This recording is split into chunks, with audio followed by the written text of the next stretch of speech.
సమాజానికి ఇంకెవరు మా ముస్లిం సమాజానికి అండగా నిలబడే నాయకుడు ఎవరు లేరు. మా మహేష్ అన్నకి గెలిపించుకుంటాం.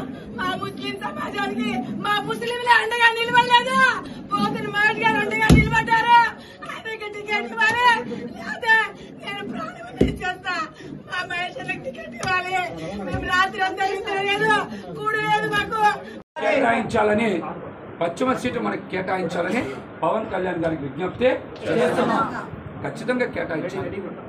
మనం సెంట్రల్ ఆంధ్రాలో బలంగా ఉన్న స్థానం విజయవాడ పశ్చిమ.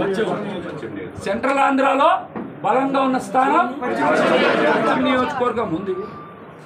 మనం పశ్చిమ నియోజకవర్గంలో ఎన్నో కార్యక్రమాలు చేసాం. కాబట్టి మనం ఈ స్థానం కోరుకుంటాం. ఎన్నో ఇబ్బందులు ఫేస్ చేసాం, ఎన్నో కేసులు పెట్టించుకున్నాం, పోలీస్ స్టేషన్లు చుట్టూ తిరిగాం, ఇంట్రాగేషన్లో. ఏ రోజు కూడా మనం మన కోసం కాదు, పార్టీ కోసమే పనిచేసాం. పవన్ కళ్యాణ్ గారి కోసమే పనిచేసాం.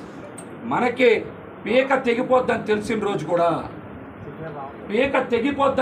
రోజు కూడా ముద్రగడ పద్మనాభం గారు వరుస లేఖలు ఆపింది పశ్చిమ నియోజకవర్గం నుంచి. ముద్రగడ పద్మనాభం గారు లేఖలు రాయలేదు పార్టీ మీద.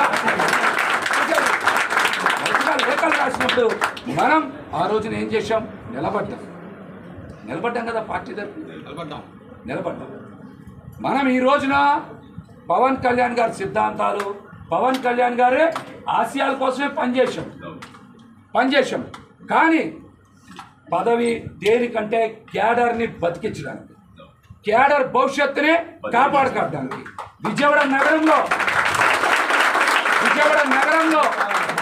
మన క్యాడర్కి భవిష్యత్తు ఉండాలి. విజయవాడ నగరంలో మన క్యాడర్కి పదవులు రావాలి. మన క్యాడర్ నిలబడాలి. మనం వాళ్ళ కోసం నిలబడతాం. ఎందుకు ఈ మాట చెప్తా ఉన్నాం?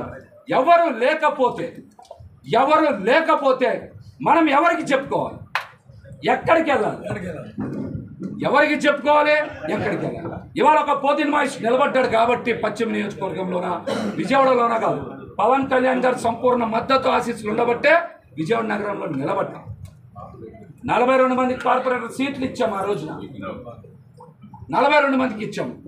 టౌన్ కమిటీ వేసాం, టెంపుల్ కమిటీ వేసాం, లీగల్ సెల్ వేసాం, ఐటీ ప్రిపేర్ చేశారు. అట్లాగనే అధికార ప్రతినిధులు వేసాం. ఇలాగ అనేక రకాలుగా మన పార్టీని నిర్మాణం చేయడంలో మనం కూడా ఖచ్చితంగా కష్టపడ్డాం. మన పార్టీ కోసం, మన పార్టీ ఉనికి కోసం, మన పార్టీ భవిష్యత్తు కోసం, ముఖ్యంగా పార్టీ కేడర్ భవిష్యత్తు కోసమే.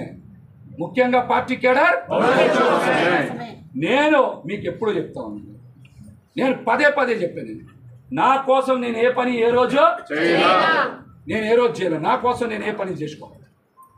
నేను ఎప్పుడు కూడా క్యాడర్ బాగుండాలి, వాళ్ళకి పదవులు ఇవ్వాలి, వాళ్ళు రాజకీయంగా ఎదగాలి, వాళ్ళకి మంచి స్థానాలు రావాలని ప్రతి ఒక్కరు నా దగ్గరికి వస్తే పార్టీని ఏదో రకంగా రిక్వెస్ట్ చేసి పదవులు వేసాను. ఎవరిని కాదనకుండా వేసాను. పార్టీలో 1-2 సార్లు మహేష్ ఎంతో ఒత్తిడి చేస్తూ ఉన్నారు. నా కోసం వేసాను పదవులు. ఈ పార్టీకి పునాదుల్లో నిలబడతారనే ఖచ్చితంగా విజయవాడ నగరంలో పశ్చిమంలో బలంగా పోరాటం చేశాం. ఒక